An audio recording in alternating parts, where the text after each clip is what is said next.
গভীর রাতে মালদহের হরিশ্চন্দ্রপুর সদর এলাকায় বিজেপির উত্তর মালদা সাংগঠনিক জেলা সাধারণ সম্পাদকের উপর নৃশংস হামলা, বেধড়ক মারধর করে ফাটিয়ে দেওয়া হলো তার মাথা।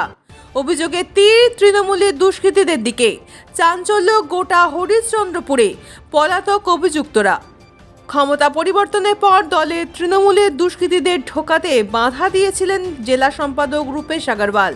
তার জন্যই এই আক্রমণ বলে দাবি এলাকার বিজেপি নেতৃত্বের। তবে এই দুষ্কৃতীদের মদত দেওয়ার পেছনেও বিজেপির একাংশের হাত রয়েছে বলে অভিযোগ সক্রিয় বিজেপি কর্মীদের। স্থানীয় সূত্রে জানা গিয়েছে, প্রতিদিনের মতোই গতকাল রাত্রিবেলা হরিশ্চন্দ্রপুরে বাস স্ট্যান্ড সংলগ্ন মার্কেটে একটি দোকান বন্ধু বান্ধবদের নিয়ে তরকারুটি খাচ্ছিলেন হরিশ্চন্দ্রপুরের বিজেপির প্রাক্তন উপপ্রধান তথা উত্তর মালদা জেলার সাংগঠনিক সাধারণ সম্পাদক রূপেশ আগরওয়াল। অভিযোগ উঠেছে, এই সময় রূপেশের উপর ওই দোকানের মধ্যেই পেছন থেকে হামলা চালান তৃণমূলের ছাত্রনেতা বিমান ঝা, অবিনাশ দাস, সদ্য তৃণমূল ছেড়ে বিজেপিতে যোগ দেওয়া কৌশিক মিশ্র, গোপাল শর্মা, তৃণমূলের পঞ্চায়েতের সমিতির সদস্য বাবলু কর্মকার সহ আরও একাধিক ব্যক্তি। এরপরেই এরা দোকান থেকে রূপেশকে টেনে হিঁচড়ে বের করে রাস্তায় ফেলে বেধড়ক মারধর শুরু করে। ফাটিয়ে দেওয়া হয় রূপেশের মাথা। ঘটনার চিৎকার চেঁচামেচি এলাকার বিজেপির নেতৃত্ব এবং স্থানীয় বাসিন্দারা ছুটে এলে আক্রমণকারীরা পালিয়ে যায়। স্থানীয়রা রূপেশকে রক্তাক্ত অবস্থায় উদ্ধার করে হরিশ্চন্দ্রপুর গ্রামের হাসপাতালে নিয়ে যান। বর্তমানে তিনি সেখানে আশঙ্কাজনক অবস্থায় রয়েছেন। কি ঘটনা ঘটেছিল এরকম যে আপনাকে আজকে রক্তাক্ত হতে হলো? কি হয়েছিল? দেখুন, প্রত্যেক দিনের ন্যায় আজকেও বাস স্ট্যান্ডে চায়ের দোকানে বসে আড্ডা, সেই সকাল থেকে আড্ডা চলে। দিনের বেলায় বহু চোরা আসে যায়। সন্ধ্যাবেলা রুটি তরকারি খাওয়ার ব্যাপারটা ছিল, রুটি তরকারি খাওয়ার প্রোগ্রামটা চলছিল ওখানটা। হঠাৎ কেউ বা কারা পিছন থেকে এসে অ্যাটাক করে। তারপর যখন দেখি ভিতরে পিছন ঘুরে, তখন দেখতে পাই অবিনাশ আর বিমান ঝার নেতৃত্বে দূর থেকে দেখি বাবলু কর্মকারের নেতৃত্বে গোপাল শর্মা আর কৌশিক মিশ্র, তার সব চেউটিয়া ছেড়ে ফেলেছে।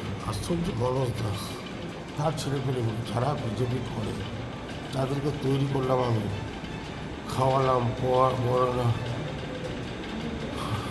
বলছি, যাদের নাম নিলেন আপনি তৃণমূলের, যারা ওরা তো তৃণমূল করে, বিমান ঝা, অবিনাশ দাস, অবশ্যই তৃণমূল করে।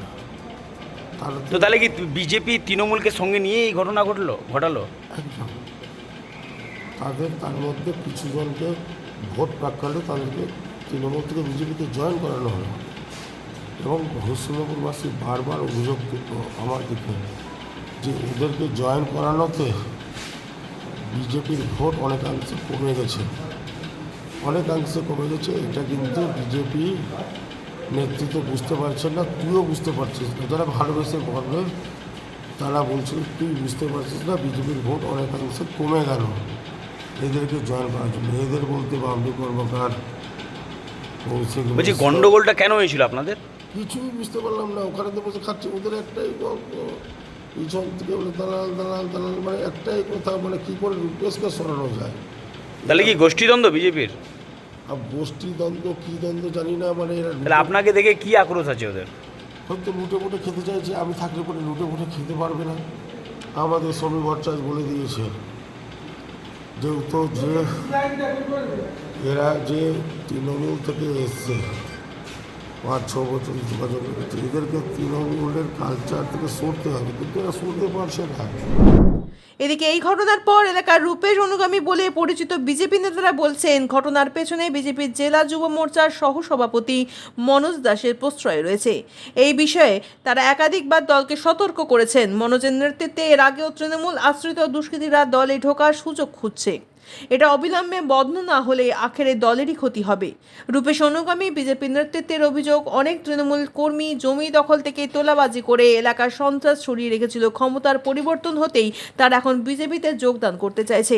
এদের মধ্যে অনেকেই আবার বিজেপিতে এসেছে। আর এই যোগদান নিয়ে দলের মধ্যে তীব্র প্রতিবাদ করছেন রূপেশ আগরওয়াল। কিন্তু দলীয় কর্মীদের অভিযোগ, দলের মধ্যেই কিছু নেতৃত্বের প্রভাবে এদের মধ্যে যারা আক্রমণ করেছে তারা ইতিমধ্যেই দলে যোগদান করেছে। আর এই নিয়েই নির্বাচনের আগে থেকেই গন্ডগোল চলছিল। আর এই পুরনো আক্রোশের জেরে গতকাল রাত্রে জেলা সম্পাদক রূপেশের উপর এই হামলা বলে দাবি বিজেপি কর্মীদের। কি হয়েছিল? ওর গায়ে হাত দিলো কিভাবে? না না জানি না, আমরা হাত জানি না। দিয়ে কে হাত দিয়েছে বা কারা?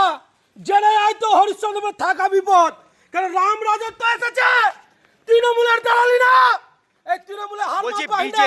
বিজেপির লোকরাই মারধর করেছে পুরো বলছে। বিজেপির লোক মেরেনি, তৃণমূলের দালালটি মেরেছে, তৃণমূলের চোটকাটি মেরেছে, তৃণমূলের দালালটি। বিজেপি রাম আদর্শ নিয়ে চলে, কেউ হামলা করতে পারে না। কারা কারা মেরেছে? কারা আহ! কারা? বললো তো, বিমান ঝা, অবিনাশ দাস, কৌশিক মিশ্র, এরা মেরেছে রূপেশ আগরওয়ালের গায়ে হাত দিয়ে। কর্মকর্তা তারা ছেড়ে কথা বলা হবে না। যে থাকুক, এই 4 দিনকার দালালটি বিমান ঝা তৃণমূল করে, অবিনাশ তৃণমূল করে, আর কিভাবে রূপেশের গায়ে হাত দিবে? এই রূপেশ আগরওয়াল, এই চন্দ্রনাথ রায়, এই অর্জুন কেশরী রক্ত দিয়ে বাড়ির সদস্য হারিয়ে আমরা বিজেপি করেছি, প্রাণের বলিদানি দিয়ে বাড়ি থেকে সবকিছু ব্যবসা বাণিজ্য শেষ করে বিজেপি করেছি। আজকে তৃণমূলের দালালি করবে? বলছি ঘটনা কি ঘটেছিল? ঘটনা আমাদের ঘটনা জানিয়ে আমাদের পেশেন্ট খুবই সিরিয়াস কন্ডিশন। এখন এখান থেকে এফআইআর লিখেছেন, আমরা মালদা। রক্তাক্ত হয়েছে? রক্তাক্ত হয়েছে? পুরো রক্ত, পুরো ব্লাড, মাথার থেকে, নাক থেকে, পা ওনার অচল, পা একদম পুরো ভেঙে দিয়েছে হাড়টা। তৃণমূলের এই হারমাত বাহিনীগুলোর এইগুলাই কাজ, তারা জিহাদি। শাস্তি হবে, শাস্তি হবে। 100% শাস্তি না হলে হরিশ্চন্দ্রপুর অচল করে দিব। আপনার কি নাম? আপনার কি নাম? আমার নাম অর্জুন কেশরী, ভারতীয় জনতা পার্টির একনিষ্ঠ আজকে 10 বছর ধরে কার্যকর্তা। রক্ত দিয়ে, প্রাণে বলিদানি, ব্যবসা বাণিজ্য হারিয়ে আমরা দলটাকে করেছি।